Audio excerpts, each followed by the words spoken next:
The Chronicles of Axum Rockwell. 1. The Wake Up. Once again, Axum wakes up and has to take stock of his surroundings. This place is as always new to him, but going through this process of understanding, where he is all and all too familiar, if not a daily task for him. Axum is on an incredible journey, and it is not always pleasant, to say the least. I should point out to now that he is dead. Well, almost. He is both dead and alive. Let me explain. Death and destruction have ravaged the earth. The only hope of somewhat survival is to jump dimensions. This may sound easy, but believe me, it is not. To continue jumping, there is a drug called Kamaskar that has to be obtained for every move. To stay too long in one place is certain death. On top of this search for Kamaskar, there is a lot of soul-searching and constant pursuit for inner peace and understanding. The two only work hand in hand. Axum lives, if you can call it living, an isolated existence to say the very least. It is a life of sorts, but can be painful, and the thought of ending it all is a recurring scenario. Now you have a little insight into this world. Let us begin. The room is dark. He can barely see anything in front of him. It is damp. He thinks he may be in a basement of some sort. Not that this matters. What does is he is confronted with a table full of Kamaskar. This you may think is a joyful moment, but Kamaskar comes in many forms that can result in euphoria or the deepest, darkest place you could ever imagine. He is exhausted, and this is Russian roulette he is playing. You have to understand that to take the wrong one will send you down a hole so frightening you would rather end it all right now, right this second. To add to the fear and confusion, one must also be in a state of inner belief and enlightenment, a supremely difficult double act to complete, considering the consequences. Axum has been here many times before, but that does not make this any easier. In fact, it adds to the darkness that may be before him. Kamaskar. Think LSD on LSD, then times this by every nightmare you have ever had, and now times this by your greatest orgasm, feeling of love, with a gallon of DMT, and you will taste a very low dosage idea of what Kamaskar is and can do. There is something, just not God. There are, however, many clues to the something in all the religious books. Ignore them, and you will not see the sunset. This is our wonderful game of life, or should I say death. Read them all. Listen to folklore, shaman, and stories of old. Within them all is one truth. All religions are wrong and right to the same degree. When they speak of God, they are talking about you.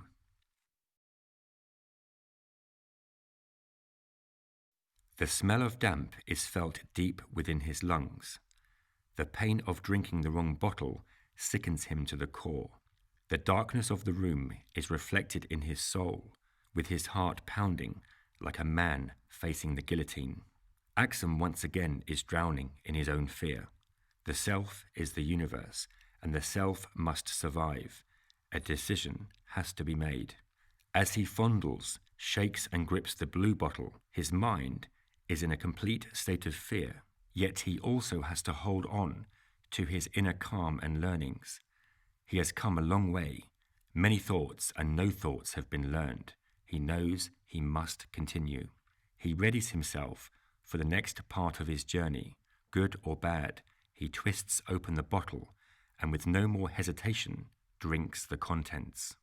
There is a feeling of absolute calm and stillness as he feels the Kamaskar warm his stomach, touch his heart, and enter his blood. This is the point of direction.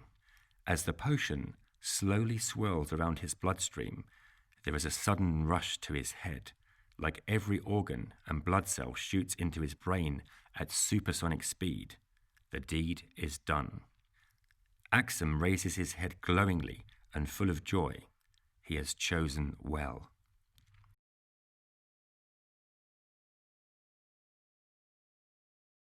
Two, dislocated alliance. The soft Egyptian cotton of his bedsheets surrounds Axum like a newborn child. He feels safe, relaxed, and calm as he awakes from a pure, beautiful sleep. Once again, he takes stock of his situation. He takes a look at his watch, pulls the bedsheets back. Now, with his eyes fully open, he can see that he is in a room, a really nice room. Fresh flowers and bowls of fruit are placed around him, and there is a wonderful smell of sandalwood in the air. The room is airy, calm, and serene. He walks over to the window and can see a pool with loungers and a well-planted and planned courtyard. His journey was good, and his destination is safe. This is his life today. There is only now when you think about the future. Even this is in the now. He adapts to his surroundings like a fish to water. He has been here many times before, and the expectance is instant. It has to be. There is no other way. One must become adept at adapting. He takes a long shower to try his best to clear his thoughts and the future that is only today. He knows that his mission is to acquire Kamaskar. This can be his only thought, yet he has an inner calm and has a glowing feeling of happiness. As he sits in his bathrobe and takes his first sip of Arabic coffee, it all becomes apparent from the furniture, pictures, and decorations that he is in an Arab country. This, of course, does not startle or faze him. This is just part of his ongoing passage of dimension, and everything is completely normal to him. The human body is approximately 50 trillion cells. You are complex. Nothing is external. He picks up the phone and dials. The voice on the other end seems to know him well, and the conversation continues in a friendly manner. It is very apparent why the call was made and what is required. And easy, smooth, if not a normal occurrence that has happened many times before. A dip in the pool with a cold drink is followed by a lunch fit for a king. Again, the lunch is made up of rice, sheep's head, and an array of salads. Once again, gives confirmation of his geological position. Axum takes up a position of meditation and calms himself for a moment of deepness. It is of the utmost importance that a state of inner self is established before any Kamaskar can be taken. For those who believe, no proof is necessary. For those who don't believe, no proof is possible. As he slips on his suit jacket and for the final time adjusts his tie, he is still within his meditative state. But as always, his heart is pumping and full of fear. He grabs his keys and jumps into his silver Jeep, a fully open, doors-off convertible, and drives for an hour through back streets and alleys until he reaches his destination. The door is black and heavy. He knocks 3 times and waits. As the heavy door opens, he is greeted by a familiar, friendly man who hands him a wooden box. No words are spoken, no money is exchanged, and the transaction is over within seconds. Axum places the box in the passenger seat and, without taking a look inside, drives back to what is today his home. His anticipation is apparent as he drives faster than he did on the way to collect his life-saving gift, almost reckless, one could say. He must remain calm and sustain his inner peace. This he knows. As he enters his house, he takes off his suit jacket while staring at his gift of life. The jacket is thrown to one side without any regard and his full focus is only on the box. Like a child on a snowy Christmas morning, he opens the box with joyful anticipation. Inside sits a decorative glass bottle with a gold lid containing bright yellow liquid. Unlike his last trip, he has only one choice, one bottle, one chance, and one journey. He hurriedly pulls off his tie and unbuttons his shirt. He needs to get himself in a good place and fast. As he sits with his feet in the water, he holds the Kamaskar and, as always, prays to the gods that this is going to be okay. He drinks. This time the feeling is heavy, like he drank boiling tar. It sticks to his throat and his stomach as his blood thickens. He immediately knows that this is not going to be good in any way. The intensity of this Kamaskar sends him into a spin and he passes out. The friendly voice on the end of the phone has sailed him down the river, and this river is a river called Doom. Axum is sucked into the darkness. This is not going to be easy. 3. Never been so cold. The warm sea touches his feet as the sun beats down. The sand is soft and smooth, but for Axum, his inner and in fact his outer feeling is frozen. He is literally freezing. He holds his stomach and lets out a daunting scream of agony. As he twists and turns on the sand, his body stiffens and he does not know what to do with himself. Nothing is easing his frozen body and severe stomach cramps. This will last 2 more hours as he passes out from the pain. As he comes to from this ordeal, he feels the warm water like an angel of love touching his feet and legs. Finally, he has some comfort. It looks like midday. The sun is high and the sand is hot as he grips to stand. The long beach is deserted in both directions. He has no clue at all to where he is.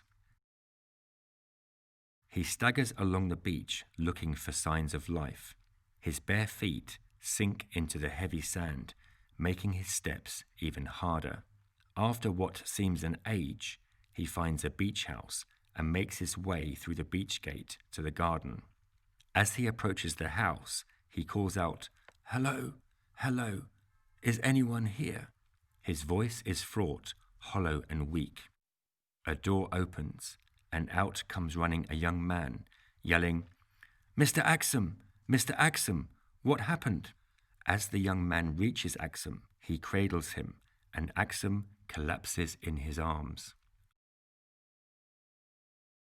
With the sound of the ceiling fan directly above him, he wakens to find himself in a comfortable bed. The young man appears above him. "Mr. Axum, it's me, Joseph.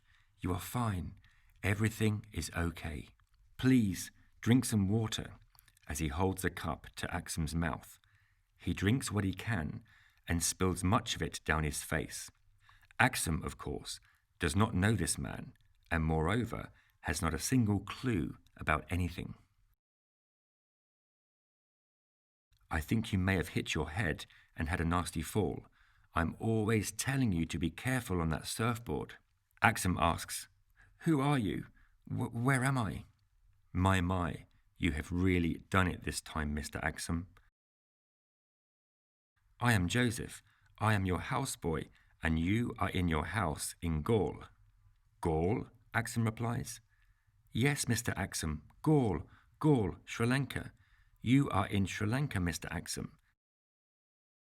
Now I will make some tea, and the doctor is on his way. Get some rest." If you look outside, you dream. But if you look inside, you will be awake. Your ability to think and be free is paralyzed.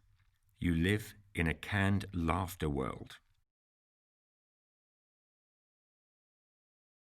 4. Your bliss. Hello. My name is Axum, and I am an addict. I am addicted to Kamaskar. My addiction is different from the temporary happiness that comes from a sense of pleasure, such as eating, music, drink or drugs, and seeing beautiful things. It is also not a monotonous joy that is always the same. It is to enthrall your mind and keep your attention occupied and interested forever. It is my joy. It is forever my bliss, my Ananda. We are all running away from something. That something you cannot beat in a race, for you are the something. Stop running and start searching. Start accepting and know that it is all nothing that you think.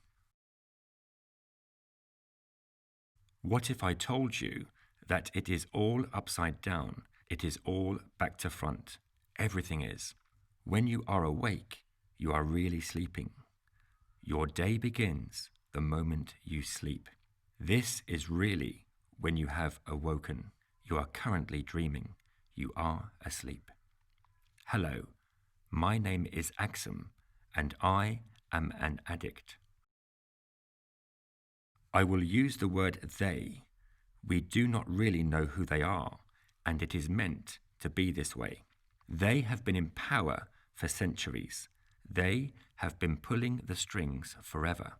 They are not a conspiracy. They are a fact. It is what you conceive as normal. That is the conspiracy. The fog will never clear. You will never see the light, as there is no light. It is all just fog. There are only words, and all of them are twisted. Do not for a moment expect my words to make sense. In fact, the best thing for you to do is expect nothing. Nothing is the ultimate thing that could ever happen to you. Am I paranoid? Am I crazy? Am I stupid? Well, maybe I am, but most of all, I am just scared. You think you have structure, yet the reality is that you are nothing but a speck of dust blowing in the wind. You have no direction, no control, no thought, no pain, nothing. You are nothing. Rejoice in this fact. Find comfort. Embrace this, and you might just survive this sandstorm. I told you before, there is no happy ending to this story, as it never even had a beginning. It just is, and they just are. If you go deep enough in your mind, you will for sure reach the sacred. Good night to you. I need to wake up. Let no stranger anywhere have knowledge of it. Do not speak about it to any man. Do not repeat it. Let no eye see it. Let no ear hear it. Let no one see it but thyself, and he who taught you to see it. Let no one touch it except thyself and the beloved friend of the heart. Keep your 2A receptor on at all times.